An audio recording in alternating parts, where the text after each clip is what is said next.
And that song? It closes the Nightmare album perfectly, because that's exactly what it was. A nightmare that felt like fiction. A loss so devastating it couldn't be real. But it was. The Rev's final gift to the world was a reminder that even when we're gone, the art remains. The music plays on. And somewhere, somehow, he's still watching over them.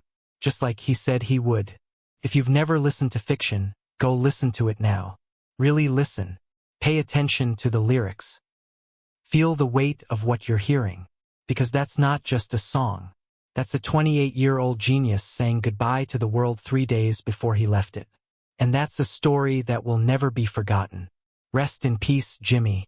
Your fiction became our reality. But your music? That's forever. Thanks for watching the Forever Stories. If this video hit you as hard as it hit me making it, leave a comment below and let me know your favorite The Rev moment or song. Subscribe because we've got so many more stories about Jimmy's incredible life coming your way. From the 2-month-old baby who drummed on everything to the genius who revolutionized metal drumming. This is just the beginning. Hit that bell. The Rev's story deserves to be told. And we're going to tell every single chapter. Like the ideas were pouring out of him faster than he could capture them. Some people work their whole lives and never find that kind of creative flow. Jimmy found it right before the end. Maybe that's the real tragedy here. Not that he predicted his death, but that he was just hitting his creative peak when it all stopped. After Jimmy died, the band had to decide what to do with fiction. They had the demo Jimmy's voice, his piano, his drums. It was complete. They could have just used it as is. But they wanted to honor it properly. They brought in string arrangements. They added layers. But they kept Jimmy's original vocal take. Every word you hear on that song is the Reverend his last performance. When the band first listened to the finished version all together, they broke down. How could they not? Their best friend, their brother, singing about saying goodbye. Singing about watching over them. Singing about finding their way without him. Sinister Gates, the lead guitarist and Jimmy's closest friend since middle school, said he couldn't listen to the song for months without crying. Even now, years later, it's the hardest song for them to play live. When they do perform it, the crowd goes silent. Everyone in that room knows what they're listening to.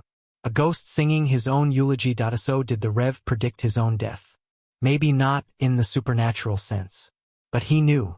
Deep down, he knew his time was limited. And like any true artist, he left something behind. Fiction isn't just a song. It's a goodbye. It's a promise. It's Jimmy telling his brothers, his fans, and the world, I'm still here. The music doesn't die. December 25, 2009, he gave them death. December 28, 2009, he became a legend. December 28, 2009, Huntington Beach, California. The Rev's girlfriend finds him unresponsive in his home. He's gone. Just like that. 28 years old. One of the most talented drummers in modern rock history silenced. The band is destroyed. The music world is in shock. And then someone remembers the song. The song from 3 days ago. The one called Death. M. Shadows would later say in an interview quote, when he gave us that song, he said, "This is it. This is the last one for the record," and 3 days later he died. I mean, what do you say to that? End quote. They couldn't even process it. The grief was too heavy. But the song was sitting there, waiting. The band eventually renamed the song from Death to Fiction before releasing it. Why fiction? Because that was Jimmy's whole philosophy about life. He had the word tattooed across his chest. He used to say his life was so unbelievable, so crazy, that if he told someone about it, they wouldn't believe him. It would sound like fiction. And maybe that's what this song was, his way of saying even my death will feel like fiction to you. Let's break down some of these lyrics because they hit different when you know the context. Quote, "Now I think I understand how this world can overcome a man." End quote. Jimmy had an enlarged heart. Doctors told him years before that he might not make it past 30. He knew his time could be limited. Quote, "Like a friend, we saw it through. In the end, I gave my life for you." End quote. He gave everything to his music, to his band, to his art. Literally everything. Quote, "Gave you all I had to give. Found a place for me to rest my head." End quote. rest his head. 3 days later, he would rest forever. But here's the part that really gets people. Quote, I know you'll find your own way when I'm not with you. End quote. He knew. Somehow, he knew the band would have to continue without him. 3 days before he died, the Rev walked into the studio and handed his bandmates a song. Its title? Death. The lyrics? A goodbye letter. Nobody knew it at the time, but they were holding his final message. This is the haunting story of how a 28-year-old genius predicted his own end. December 2009. Avenged Sevenfold is working on what will become their biggest album yet, Nightmare. The band is firing on all cylinders. The Rev, their drummer, songwriter, and creative engine, is more inspired than ever. He's writing more songs than usual. Ideas are pouring out of him like never before. But on December 25th, Christmas Day, something strange happens. Jimmy Sullivan walks into the studio alone. He's carrying a demo, just him, a piano, his drums, and his voice. The song is called Death. He hands it to his bandmates and says, quote, this is it, the last song for the album, end quote. 3 days later, he was gone. Let's talk about that song. When the Rev presented it to the band, it wasn't called Fiction yet. He titled it Death. Think about that for a second. A song literally called Death, delivered on Christmas Day, by a man who would be dead in 72 hours. The demo was haunting. Just Jimmy's voice over piano and drums. Raw, intimate, personal. And the lyrics? Man, the lyrics were something else. Quote, I know you'll find your own way when I'm not with you. So tell everybody, the ones who walk beside me, I hope that you will find me. I'm watching over you. End quote.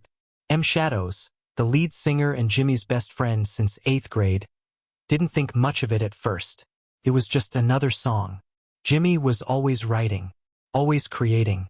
But there was something different about this one. Something final.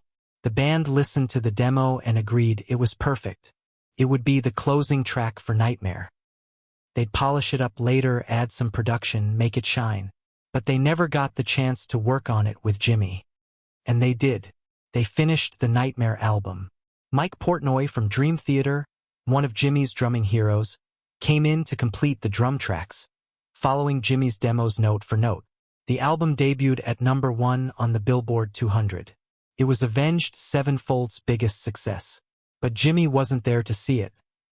Now, this is where things get controversial and we need to talk about it. Some people think Jimmy knew he was going to die because he planned it. The official cause of death was an accidental overdose, a combination of prescription drugs and alcohol, combined with his enlarged heart. But some fans have theorized it wasn't accidental. They point to Brompton Cocktail, a song he wrote 2 years earlier about a terminally ill man who chooses to end his suffering peacefully. They point to Fiction and its prophetic lyrics. They point to the timing, 3 days. Was it a countdown? Here's what we know for sure. Jimmy struggled with substance abuse. He was open about it. The band knew. His family knew. He was trying to manage chronic pain from drumming at such an intense level for so many years. Drumming the way Jimmy drummed, fast, hard, technical, it destroys your body. Add an enlarged heart to that equation, and you've got a dangerous situation. But was Fiction a suicide note? The Rev's family and the band have always maintained that his death was accidental. There's no evidence he intended to die that night. What's more likely is this: Jimmy knew his health was fragile. He knew the lifestyle was catching up to him. And maybe, consciously or subconsciously, he was preparing for the possibility. Artists do this. They process their fears through their art.